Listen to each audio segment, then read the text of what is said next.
sang this song to me. There was a message in its melody, sweetest lyrics that I ever heard. There's a message in the songs of birds. Tomorrow is another day. Living is the only way. Tomorrow's gonna ever come. Listen to the words of the song. Everything's gonna be alright. Everything is gonna be.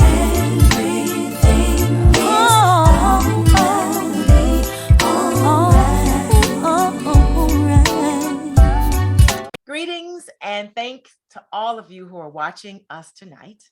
Of course, you know, tonight will be live with Miranda Wilkerson, and I'll give her a chance in a few minutes to introduce herself. She was with us last year, and it was one of the highly rated and viewed shows that we've had. So it's a pleasure to have you back again today. So I'm Stephanie Wilson-Coleman, the Empowerment Doctor. You are watching a Sip of Inspiration podcast. You're watching it right now live on Facebook on my personal page, which is Stephanie Wilson-Coleman, the Empowerment Doctor. And that's EMPOWERDR. That's where you are now. And I wish you would like that page. And of course, I have Empowerment Doctor, which you can't see that here, but like that page too. And while you like it, run over to YouTube and check out my channel there, because this show will end up on the YouTube channel also. So with that, I want to first thank my sponsor, Rise. When you need a supply company to rise to your needs, call Resource Industrial Supply Equipment. They've been a faithful sponsor for every show, and I really appreciate them. And head to my website, champagneconnection.com. That's champagne like the liquor, CHAMPAGNE, connection.com, and pick up some cool merchandise. And I promise you one day, I will do the show in some of that cool merchandise. So I want to welcome you all to the wonderful show that we're going to talk about sex, we're going to talk about love, and we're going to talk about Valentine's Day. And if we are successful in the day, you'll know how to make your sex life and love life feel like Valentine's Day every day. So welcome, Miranda. Tell us a little bit about yourself, and thank you for being here with me. Hi, everybody. Thank you so much for having me on. It's great to be back. See you again. And everybody, my name is Miranda Wilkerson. I am a sexologist. I am also owner of Intimate Pleasure Shop, Yoni Desires. And as of recently, I have released my CBD intimacy line, also available at YoniDesires.com. So definitely check it out, ladies and gents. You'll find some goodies there as well. But yes, I'm here for it. Sex, relationships, I'm here for it. Tell us about this, your new CBD line, though. Tell us if that's new since the last time. Yes, that is new. Oh my goodness.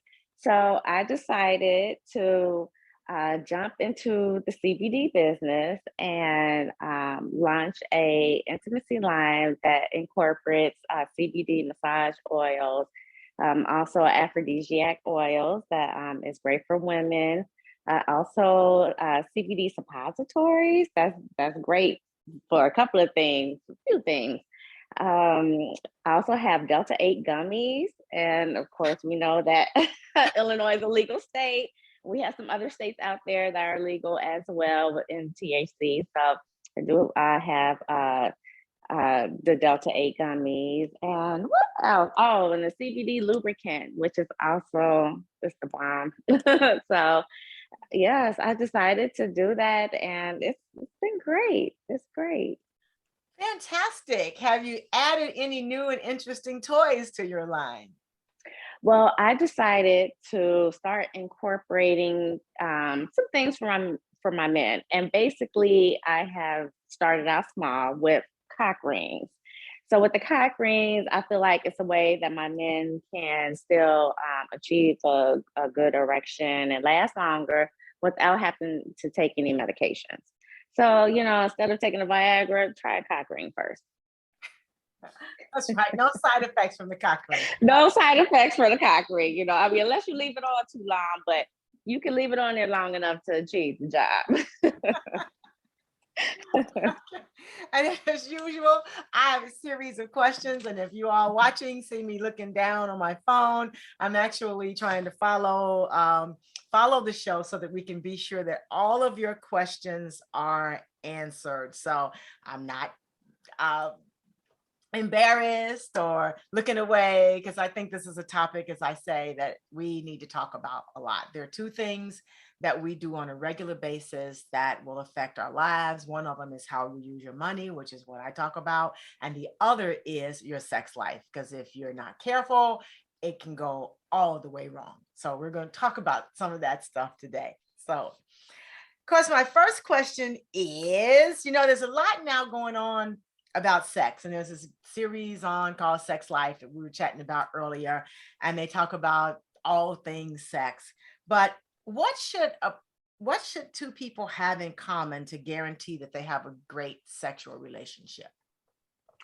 Well, before it used to be where couples will meet and, sex wasn't talked about until, further down the line. Now I am a person that believes when you find that you have that connection with that person, I always say that couples, you should have a sexual disclaimer, meaning that you have your wants, your needs, and your desires.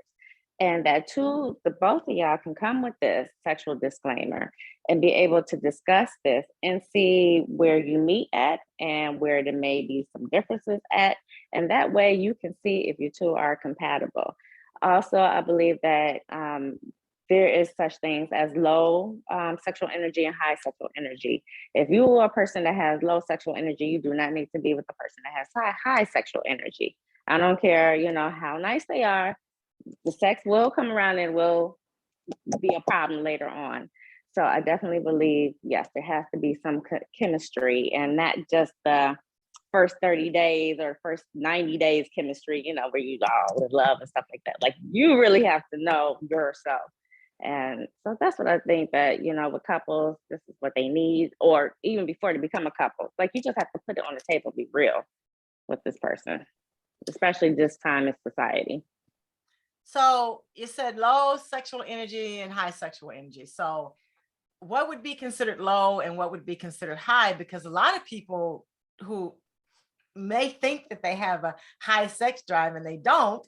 And then some of them may think that they have a low sex drive and they're really, really high maintenance when it comes to sex drive. So what are some of the things people should think about when they're determining which category their sexual life falls into?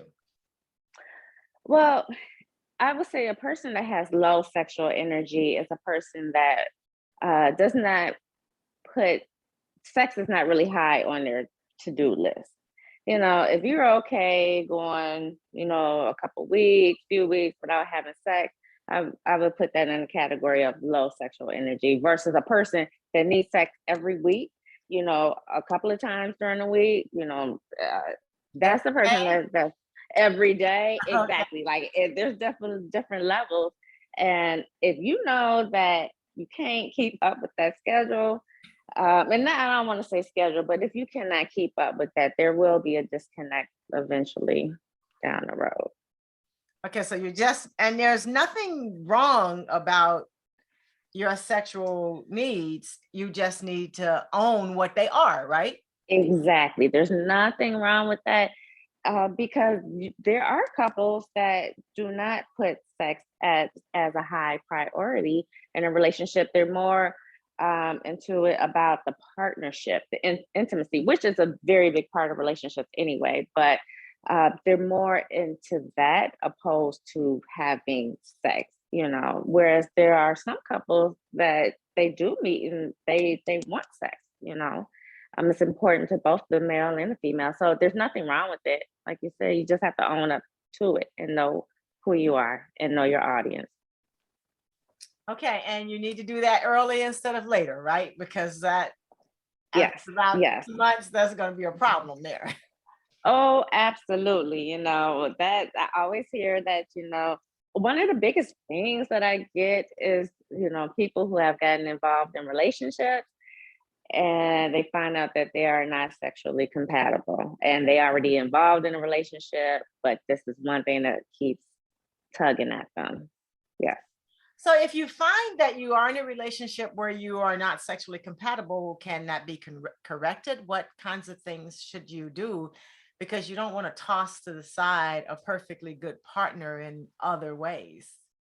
Exactly. So once you figure out, or once you find out, if you find that sex is starting to become like you're starting to have arguments about sex, then I do highly suggest that you do reach out to a sexologist or even a psychologist, whoever you want to go to, only for additional help. Because what happens is usually you have one person that will say, well, you want sex all the time. And then you'll have the other person that says, well, you don't give it enough. And then the other person saying that you're selfish. And you have two people butting heads. You need a third person. So I highly suggest reaching out to a psychologist. And that way they can mediate between the two people and figure out what it is that's holding back the person, because you never know what holds people back from wanting more sex. It could be the way that they was raised, beliefs or whatever. I've had people that has come to me, because their partner may not want to do oral sex. So that's huge. If you have a person that really wants that, and you have a person that's not giving it to you, I highly suggest, seeking out a third person. And before that, you could even communicate to your partner, definitely express it. But if it gets to a point where you're constantly having arguments about it, then you need to have somebody else intervene. And, you duke it out like that. Because sex do rip relationships apart, and it can be fixed. Like, there's nothing wrong with it, but you can't be so resilient to it. Some people don't want to try, they don't want to give. You have to be giving as well and meet somewhere in the middle. Okay, so what roles do love and affection play in sex, or are they even in the room when it comes to sex? Well, I find that people that are in committed relationships has the best sex. And the reason why they have the best sex is because they do have the love and the intimacy that's in there, because that love creates desire. When a person is nice to you and they're loving to you, you desire that person. You want to do more for that person. You even become more submissive for that person. And this is what spills out in the bedroom, and the sex is what, puts you together, what connects you even more so. So it's huge. People that are in relationships where they're like, I don't want that one night stands, but kind of like a homie, lover, friend situationship. It's a little bit different. You can never get that true connection. So now you're kind of being held back. Should I do this? Should I do that with this person? Is it doing too much with this person? So definitely love is big. So is there any truth to the stories that we hear about people who just get together for great sex? Oh yeah, absolutely. I mean, especially people that have been in marriages and now they are single. They're not really too quick to want to jump back into a long-term relationship. So they tend to do better in relationships where they're, as like I said, call them situationships, where where both people are, pretty much along the same lines, where they really don't want all of the responsibilities of a relationship, but they do want the sex and some other things. They may want to go out to dinner or something like that, some company, but at the same time, there's no true strings of responsibilities attached. So in a situationship that requires that is just sex. So are there boundaries and rules to these things, or you just say, hey, we're just gonna do it? I mean, is there a conversation you should have first? Well, usually this is how it goes. I find that people that get into, and the reason why I like to call them situationships, because it's never like, there's no like it's always what are we? There's no true definition of what are you in a relationship. Are we dating? Are we, committed? So it's just like, this is a situation. So I do find that with those couples, usually it ends up as friends, and then they may, go out and they end up having sex, and depending on how that may go, if the sex is good, they may want to come back together, and they find it as harmless because there's no responsibility. But I'm gonna tell you something about these situationships. Okay. See, the men, they're good at it. They're very good at it, because men can have sex without attachment. Women, when you have sex, you have orgasms, you release oxytocin, and the oxytocin is part of science, and that is the cuddle hormone, and you will eventually get attached. So you will fall. Some of y'all be like, no, no, no, no, no. But eventually you're going to want something, more time, whatever it is. You're going to want something from that person, so. Okay, so there are rules around situationships. Okay. So I guess you don't share with people you're in a situationship. I guess that's just between the two people. It's not something that would be a topic of conversation. Exactly. It's between the two people and what they make it out to be. So there isn't no rules except their own rules. And usually it's not supposed to be any rules, but it shouldn't be no expectations, I should say that, because rules as respect should always be in there and stuff, but expectations not so much. And I guess an explicit yes should be there too. Oh yes, absolutely. Consent is definitely number one. Cool. And I was looking at a program the other night, and that was the one thing they talked about. I think we got a question coming in. There's one thing that they were talking about that said that it has to be an explicit yes, not a I don't know, or maybe, okay. It's got to be an explicit yes. So we need to let everyone know it needs to be an explicit yes, no matter what it is. Yes, no gray areas. No gray. So what should you share with your partner, and what should you not share with your partner? Well, I don't want to say that. I'm gonna tell you something that gets people in trouble. Body count. You don't need to discuss your body count. Like in terms of, oh, how many people have you been with? That's no. Don't even get into that. Especially as as you get older in age. If you dated people and stuff like that, you don't have to disclose that to your partner. Your partner, they know that, if you are a 40-year-old woman, you done had some people in your past. I don't need to tell you how many people have been in the past. You know what I'm saying? The same thing goes for the men. Ladies, if you're dealing with the man, you don't need to know all the women that he has dealt with in the past. You know that he has dealt with women, as long as you two are being upfront with each other in terms of, are you dating now? Are you sleeping with anybody now? All you should be focused on is the present. In terms of the past, leave that body count alone. Because it always gets thrown up. You'd be like, well, you did tell me you used to be like this, and it's all that stuff. It gets thrown back up, and it gets thrown back up. So just leave it alone. So do not discuss body count, okay? Unless you're inviting them to the party, right? Don't Exactly. No. Okay. All right. Is there anything else we shouldn't share besides the body count? I love that. Yes. Well, other things I would hold fast. Like if you had any traumatic events in your life, I would not be so quick to disclose that with somebody. You have to really be careful about that.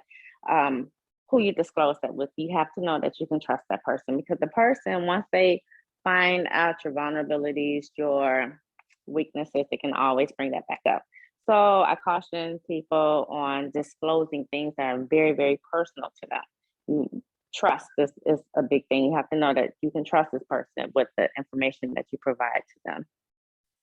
That's Oh, that another thing. that makes sense because I think sometimes women bear it all. Mm-hmm. And you're right. And you've just trusted someone with some that you don't really know that well, you know? Mm-hmm. Thank you for that. So, how do you know if the person you're dating is sleeping with other people? That's all over. How do you know? It's like, Woo! Well, ladies and gents, I'm gonna tell you, disclaimer, the things I'm gonna say does not mean that your partner is out here doing it. So don't take this as facts, but take this as you have to know your partner. Okay. So things that can be like subtle clues. Um, One thing that's really huge, you will hear about this all the time, is the appearance. So if you have a person that is used to being, coming home, being a couch potato, being in the jogging pants, t-shirts and stuff like that, they're totally fine with that. Even, when they go out with you, go out to dinner, they're totally fine with just being casual. You start noticing there's a change in their apparel. They start shopping. They starting to get clean. Wear some cologne or more perfume. Going to the gym. Now they want to go to the gym all the time, and they're working out really, really hard. Yes, that's usually a clue because people they want to show their best to the person that they are interested in. That does not mean this is hold out as facts. So ladies and gents, please don't hold it to me. Other things to look out for and this is especially, I would say this is really pertaining to my married couples and my long-term couples. So if you're in a relationship, you came into a relationship, y'all have open access, say that you don't have no passcodes on your phones or computers or anything like that. You start putting passcodes on your phone, you pick up, you're like, oh, my husband or my wife got a passcode on their phone, never have. You have to wonder why did they put a passcode on there. Browse the history. If you're sharing the same computer at home, you start noticing that the history is always erased. You have to wonder why. Being on social media a lot more because social media, you have people throwing things all the time, male and females. So you notice that they're on there more often than what you are typically used to them being. And as I always say, know your person, because this does not apply to everybody. Then that could be a sign as well. Business trips. You ain't never went to a business trip in 10 years and all of a sudden you're gonna start going on business trips. You gotta be a little leery about that. Like, oh, okay. Working late at, working late at the job,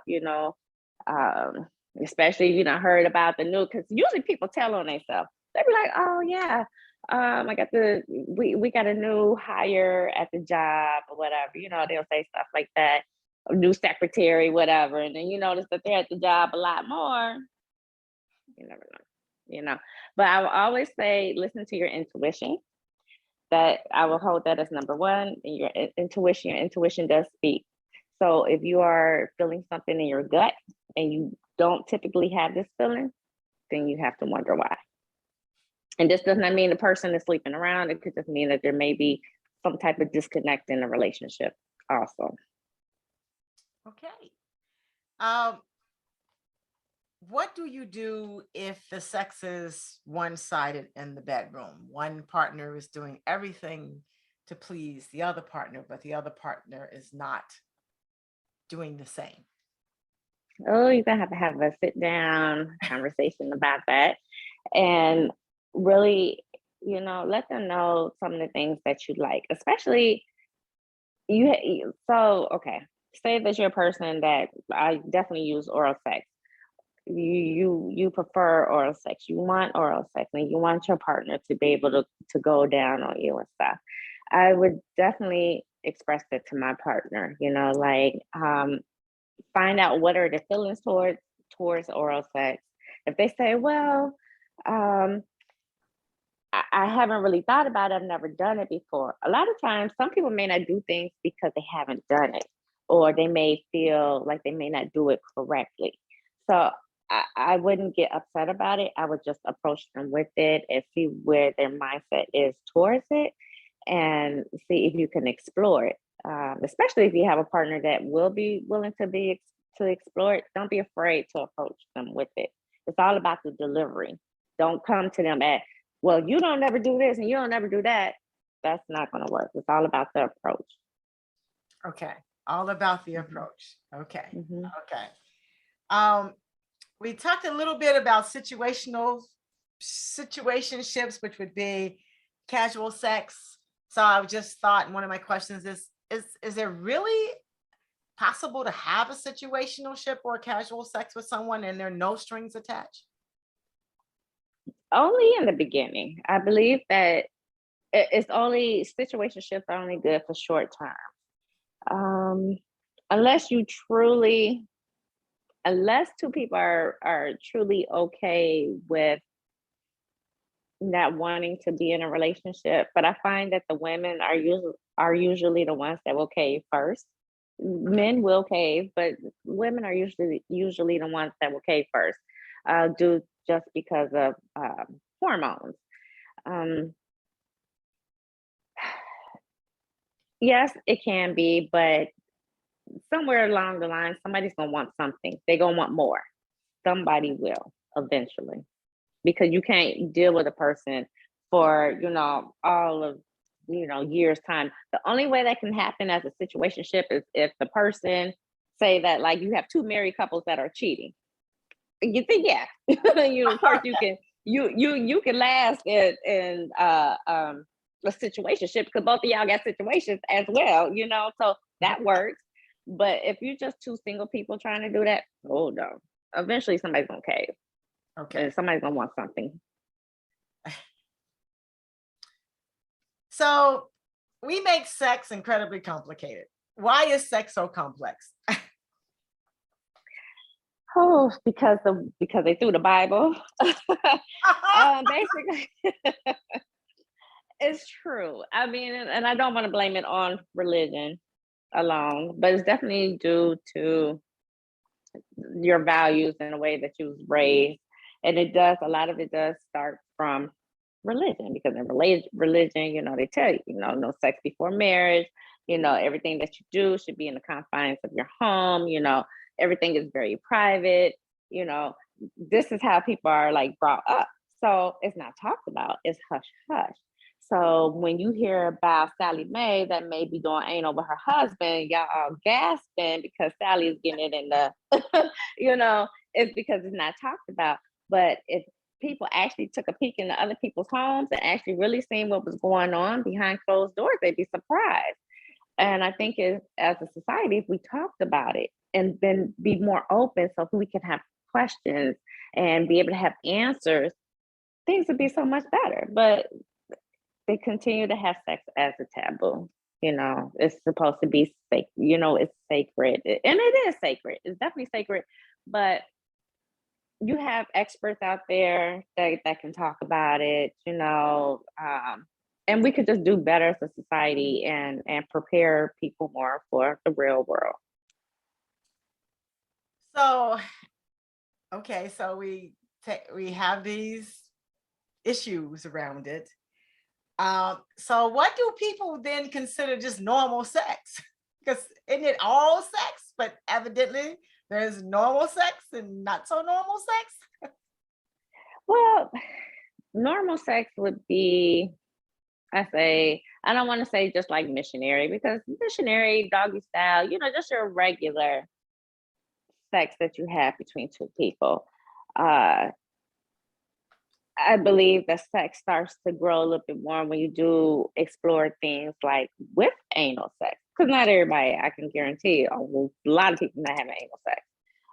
I still know a lot of people that are not having oral sex. Usually it's like the women who are not going out, but even in some cultures, the guys will not have oral sex on a woman. They believe that, so that's even still considered taboo. So normal sex is like, yeah, basically, just regular husband wife sex, missionary, a little bit of doggy style, just that type of stuff. But if the woman turn around and say, oh, she want to ride and turn around and all do flips, then you start exploring a little bit more. It's a little bit different. Okay, so You're right, because people in different cultures would approach it differently too. I know we have access to a lot of information about sex and a lot of different type of sex, but sometimes the information isn't even all correct either. It's just that thing that they get to get your attention, Mhm. to sell you something usually. So, And porn, oh people yeah. look up. They look the porn to teach them, and that's the wrong teacher. So let's talk a little bit about why porn is the wrong teacher. Why is porn the wrong teacher? Porn is not realistic. These guys are going for all, for these long amounts of time. They're staying hard and, you know, ejaculating all these huge loads and, things like that. That's not exactly reality. I can guarantee usually those actors will have cock rings. They will gun something, edit it real good. They're taking breaks in between. These women that's having these massive orgasms, shooting across the field, like that's not realistic. And then, with sex, there's actually a process that you have to go through to warm the woman up, to get her into such a way, arousal, the desire and stuff. And they don't show that in porn. Porn is just, getting to it and stuff. It's just not reality. Okay. It looks like work. It is. Yep, it's work. Oh, Yep. They're doing a 9 to 5 like us. that's right. And it does at some point begin to look like that. It's like they just came to work at the set, they're ready, cameras are there, somebody's getting the best angle. So it doesn't ever look like Exactly. it's a bad angle. It's like, oh my God, that's just doesn't look like fun. And then they get up and Exactly. it's like, okay, I'm need a sandwich, right? Exactly. So when does foreplay begin? And what are some of the things people should do in their foreplay to make sure that the sex is all that they're hoping it to be? Ooh, I love this. I love this because people believe that foreplay begins in the bedroom. But I am going to tell you foreplay starts way before. Foreplay starts when you decide you want to give your guy, your girl some sex. When you want to get it on, that's when the foreplay begins. You start sending those text messages, you start flirting, you may take a little quick pic, a little booty pic, guy may show like a little skin right there, whatever. That's when the foreplay begins. When you start the flirting, you start the playing, that's when you should start preparing yourself mentally. Like, okay, later on, it's going down. And if people started preparing like that, by the time it is time for it, you already, especially with women, you're already lubricated, especially with women because of the fact that we're more mental. You're already lubricated, you're ready to give yourself to this person, and it's going to be that much better. And after the sex, what does the afterplay look like? Afterplay should be a little bit of cuddling. And I say a little bit because sometimes you may want to get up and go, get food. But even having food together after the fact, but just sharing an intimate moment of that closeness. And then also checking in with, like, say, if you partake in some type of kink, you always want to check in with your partner, especially on the kink side. But yeah, just a little bit of closeness. Give yourself, 10 minutes. Can you give yourself 10 minutes with this person to just basically check in with them, make sure everything's all right, hug a little bit, kiss a little bit, fall asleep a little bit, and then that's it. So let's talk about kink. So, what are some forms of kink? Some forms of kink is anything that is pretty much, I would say, considered like outside of the normal social sexual realm. So anything, say, for getting into butt plugs, dildos and stuff, like say dildos in the anus, or if you want to start using handcuffs, if you want to start getting into the bondage part of it, or the submissive part, that's a little bit of kink as well. Kink could be, say that you are into going to like swingers clubs and stuff. Now you're starting to get into a little bit more kink. Kink is more of what people wouldn't typically do in their bedroom. It's the very hush hush things that you do in your bedroom. Okay. So it's the bondage, the BDSM scene, and I guess threesomes and Threesomes, if you want to be, threesomes, your swinging sets, kink, like I said, your more submissive sets. Some people are into, playing with pain, but like that's definitely more in their own category. But yeah, kink is just more or less outside of the ordinary of sex. And is kink something that people should expect every time there's a sexual encounter with each other, or does it get old after a while, or do you wait for like every now and then to keep it fresh? Well, it depends on how does it feel to you. So if a person likes, say like with anal, if they like using anal plugs all the time while they are getting penetrated vaginally, yeah, you can. That can be something that's part of your repertoire, or if you're a person that likes to, because they have a lot of adult sex, so if that is what keeps your relationship spicy and stuff, then yeah, that can be a common, part of it. If once a month you want to go to a set, we go to a set. So it doesn't have to be, for special occasions or anything like that. It can be part of your sexual encounter. Okay.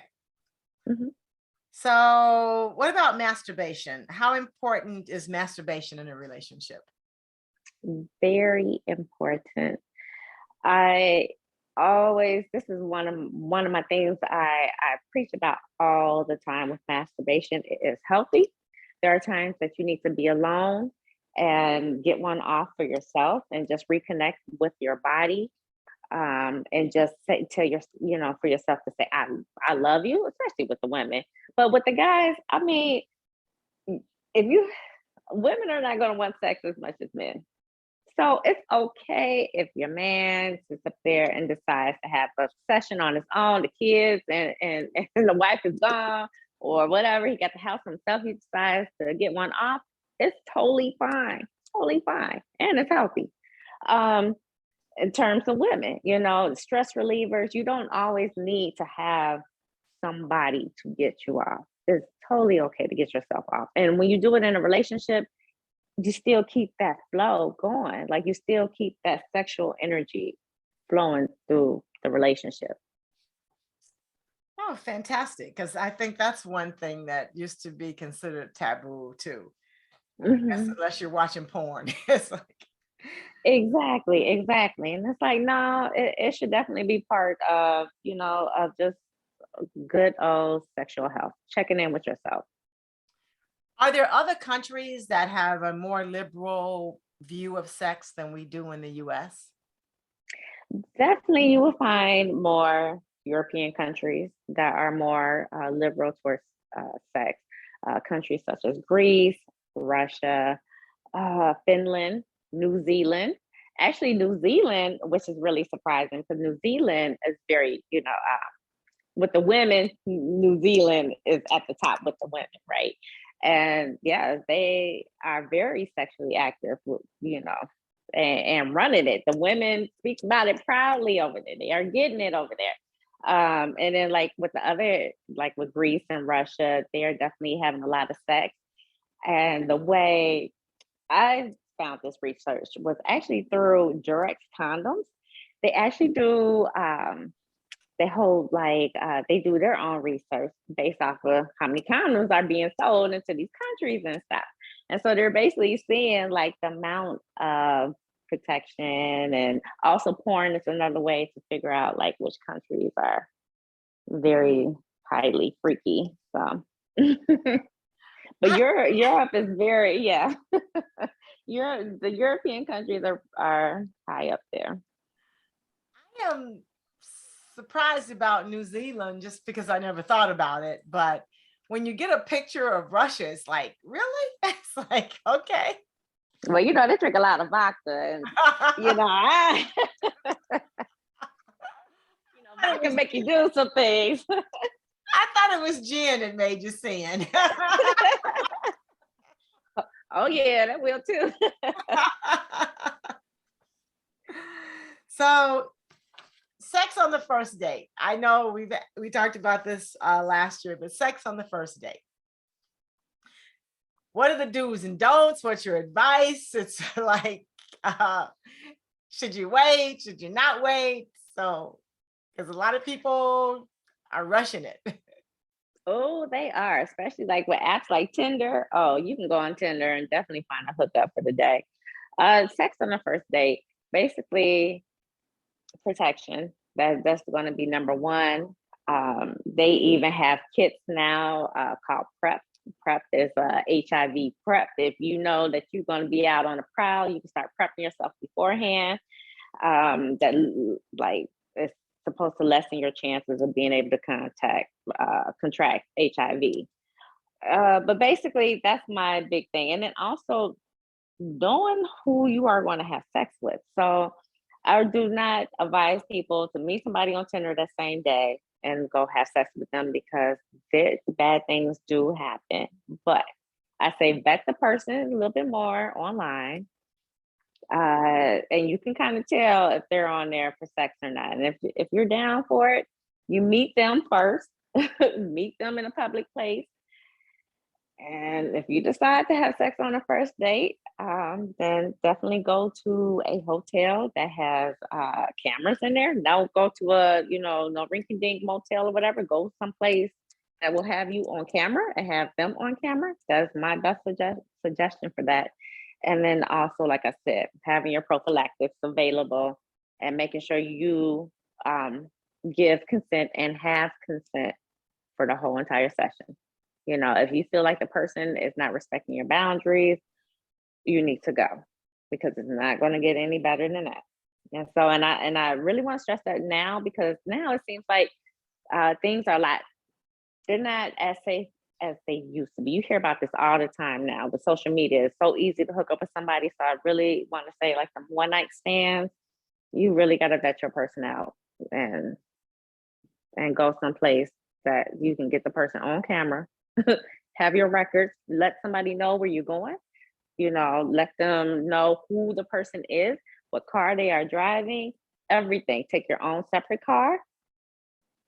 That's how I handle a one night stand. Oh God, that sounds like a lot of work. Okay. So it is incredibly dangerous though. So it is. And it's like you have to be smart about it. And I'm not saying you can't do it. Of course you can do it. It's just in this times now, you just got to be more careful about it, and just be smart. Yes, you have to vet your person. That's sure. Mm-hmm. Someone, I don't care if it's meeting somebody just for a drink at the corner. Somebody needs to know where you are. Absolutely. That's all the time, because there's a lot going on with women and men coming up missing now. Exactly. I was gonna say, even with the men, can men get set up? They get set up and robbed too. So that's right. They sure do. That's right. So, a Cardi B, they pull a Cardi B. So now that we're coming into Valentine's, what kinds of food or aphrodisiac should people start thinking about for Valentine's Day, and what should they do to make sure that Valentine's Day is all that they hope for? Berries will be your best friend. Not only is it good for antioxidants, but it's definitely good for getting your blood supply going. And that's what you want. You want a good, rich blood supply, because this blood supply is what's going to go to the genitals. That's going to give you that lubrication, that erection that you need on both ends, because we both get erections. So definitely dive into your berries.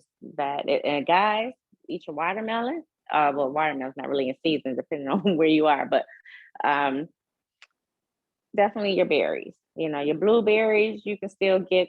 That's pretty good right now, and also your strawberries you can get right now as well. Guys, you can eat your proteins. You know, your fish protein is very good. Um, and then as for women, I'm somebody that would definitely say, in terms of food, stay away from the sugar. Don't shove no sugar up the vajayjay. Please don't. Stay away from that. Just your juices and berries. Okay. No honey and chocolate sauce down below. Okay. No, just above. You can Just do anything above. Just above. Just leave the kitty alone. She don't need any. You know, not on the inside. Just not on the inside. So those are foods that you would prepare to have, and so they're in the bedroom, they're ready for you, and you feed each other. So how would they handle that? Oh yeah, like with your strawberries, you can definitely. With strawberries, I would use that more as a seductive, and of course you see it like, you have the women like eating the strawberries and being very seductive about it. With the women, you can have blueberries, decorative all around the vulva and stuff, and they can eat the blueberries off of you. Um, honey is so good. Honey, definitely put some honey on you. Put them on the nipples, because on the nipples, they last. Honey lasts longer and it stays sweeter. So honey, I love honey. If you're gonna put it on your male counterpart, drizzle some honey on them, and yeah, definitely that will help your experience. For your ladies, that if you are a little bit timid to it, drizzle some honey. Um, chocolate is really good, to drizzle on. Like I said, I'm an advocate for honey. And then also playing with your hot and cold, your ice cubes. Ice cubes is really good to use. Also, putting like ice cubes into your mouth. Say, put an ice cube in your mouth, and then use the ice cube to go down on your partner as you have it in your mouth. You can use things like that. If you have intimate toys that can warm up, so like your glass products, you can definitely warm those up, and you can play with temperature plate. That's really good. But yeah, champagne is something that is really great to use. Buy a waterproof mattress pad. Okay. It's gonna get down and dirty. Okay, so you get your champagne. You can use your champagne. You can pour it on them. You can also put champagne in your mouth. Say you want to get a drink, and then you want to go and get back down to your business. There's definitely different things that you can do, and I can definitely go on and on and on. I hope you guys are taking notes, because that sounds very, very, very exciting. So, because here's the thing, ladies. Here's another little trick, ladies. Keep some like type of liquid by the bedside, whether it's your water, whether it's your champagne, whether it's your wine, whatever. Keep it by the bedside. And the reason why is because, say, like if your mouth gets dry or whatever, you want to be able to take a sip, and that way you can still give wet kisses. You can still give wet oral. Things can still be lubricated if you have it right there. If you in the bedroom, you don't have nothing that you can just like, oh yeah, nah. Be prepared. So what lubricants would you recommend that you find that are easy to use and don't cause any problems? I'm all for, with lubricants, I am for like your coconut oils. But here's the thing. If you're going to get into your oils, you cannot use condoms with your oils. But I am about your natural oils. So. Okay. But yes, it will weaken the condom. So your coconut oil is great. In terms of your water-based lubricants, you can have like a bowl of water-based lubricant in the bowl and add like a little bit of water into it. And it actually like it'll loosen it up even more, and that will last long. Like you just have that bowl and you just apply and stuff like that. Okay. That's great. Silicone lubricants are good as well, but sometimes silicone lubricants can stain your sheets. So you definitely want to be careful with that. And same thing with the oil lubricants as well. They can, have the potential to stain your sheets. So I definitely believe it's personal preference. And also it depends on if you're doing anal as well, because that lubricant makes a difference. Question: how to prepare for anal? Yes, like if you're gonna do anal, the silicone lubricants, so silicone will last longer. And then also your water-based lubricant is okay as long as you have enough right there. But your silicone will definitely last longer. But how to prepare for it now? Here, the older way, I don't want to say the old way, but before I got into the CBD, I would just tell people to create the mood, like especially for the woman, because she, or the guy, create the mood. You have to be in a mindset, because with the anus, it is a muscle. It's going to tense up regardless, and your mental has to be there. So aromatherapy, your music. If you are a person that likes to have some wine or something that you take to unwind, definitely. And there's a great deal of breath work that goes along with it in terms of anal. But now we have come to a different point, y'all. So listen up. The things they have CBD things that you can take for anal sex. Okay, even with myself, taking the CBD anal, the suppository, you plop that baby into your anus, you allow the CBD to work. And what it does is that it takes away, it numbs up the pain. But not to the point where, what was that stuff that they used to use with the anal ease? That was like a lidocaine. Right. You don't want to use the don't want to use the lidocaine. You don't want your nerves to be dead. You just want the pain just to be more tolerable, and because you still want to be able to feel the effects of it. So CBD will do that. Okay. And CBD is meant for pain relief. Okay. And so that definitely helps in terms of anal sex. And you prepare with that. You can prepare with anal plugs. You can wear anal plug all day, or even a half hour before your session, or use the anal plug while during your session. That helps to dilate a little bit. But there is some breathing work that goes into it, and that's a little bit different. But yeah, because the sphincter there's breathing work in it. Okay. Yes, because see what happens is when you inhale, you tense up. We naturally tense. Okay. When we inhale, we kind of tense. So if you have a partner that's trying to penetrate you during your inhale, then your sphincter's gonna close. But when you exhale, everything loosens up and that partner can gradually go in more. So this is definitely, if you're the person that is receiving, you control that partner. And you're like, okay, go in, and then you can kind of stop them, take a break, have them go in some more, stop them. So that's where that breathing comes in. Oh God.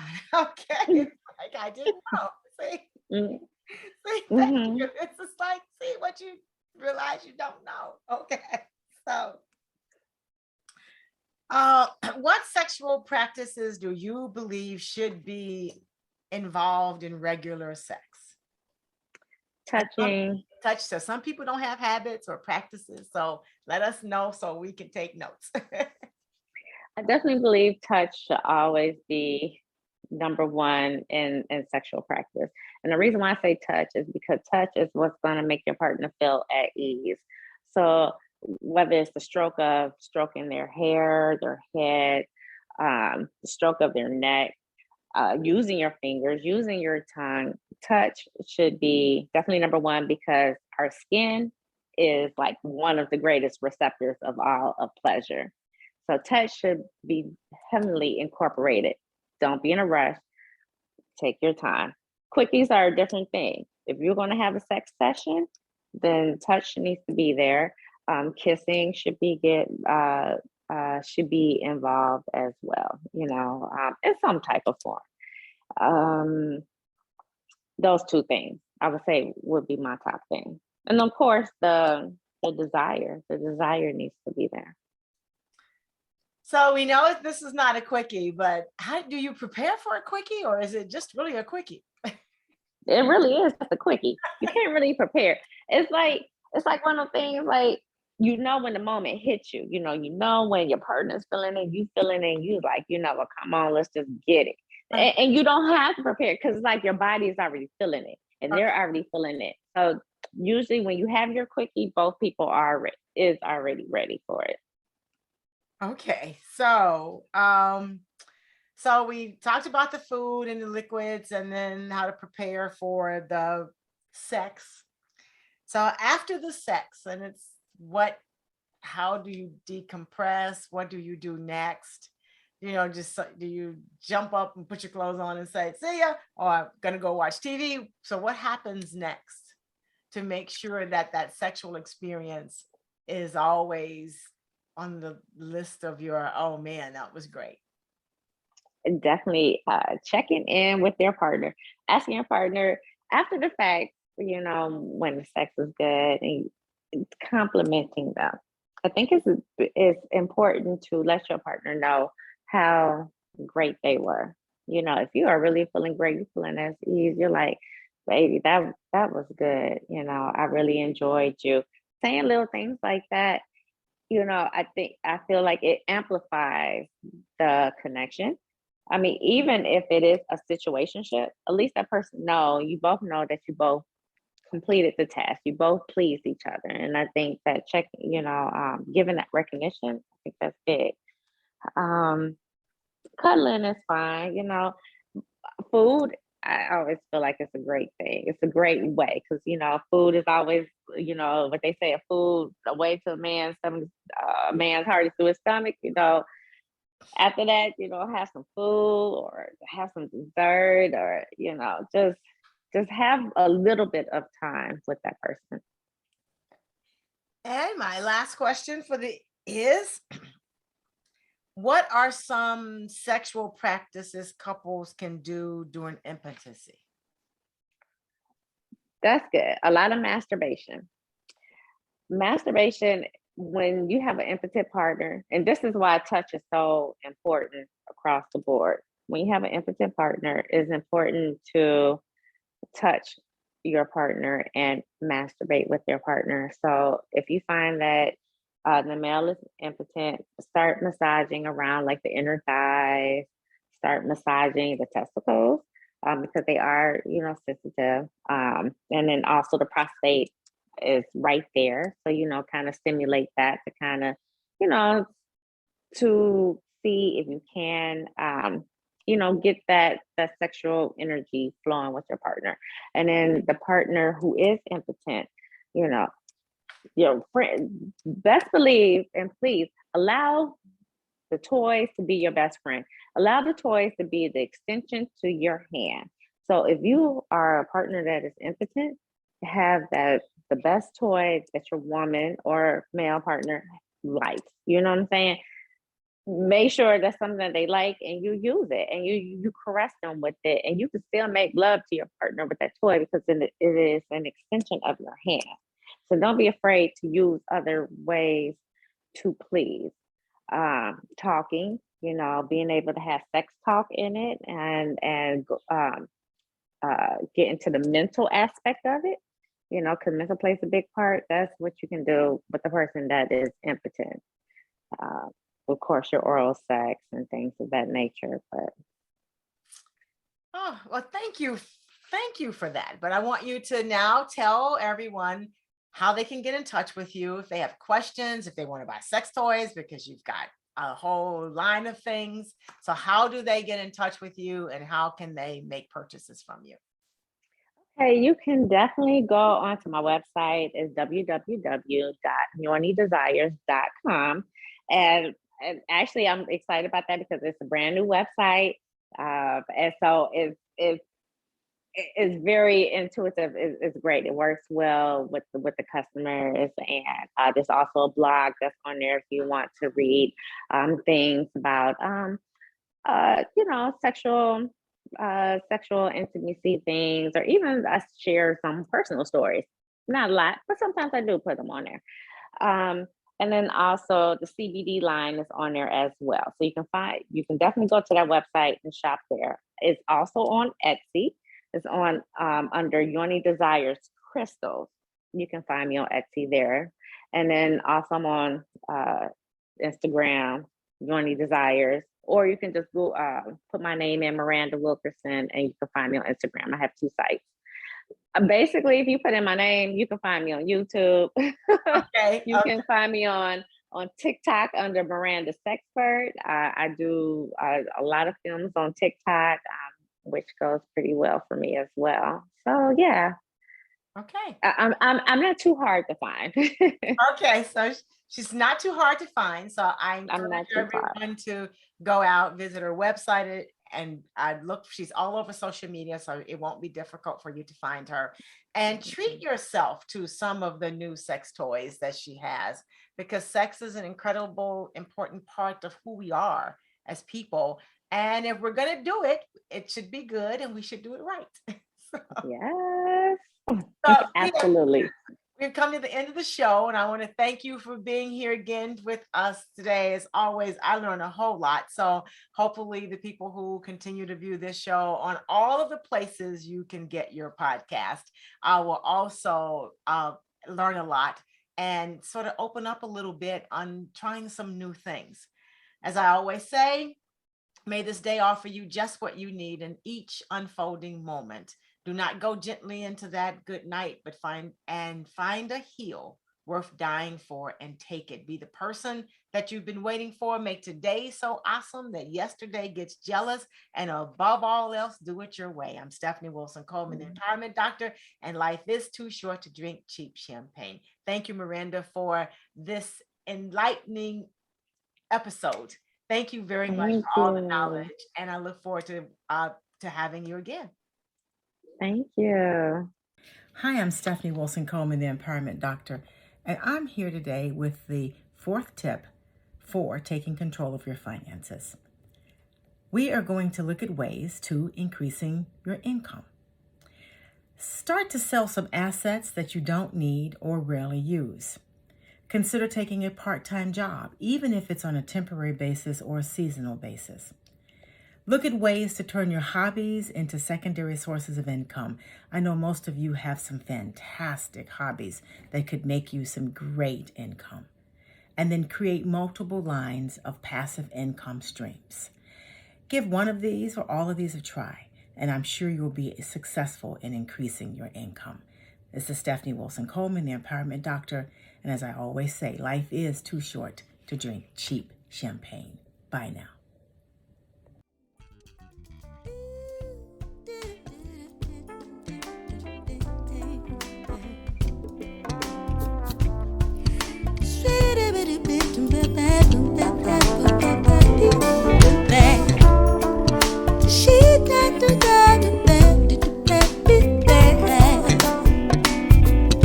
But life's too short to drink cheap champagne, so I decided to buy me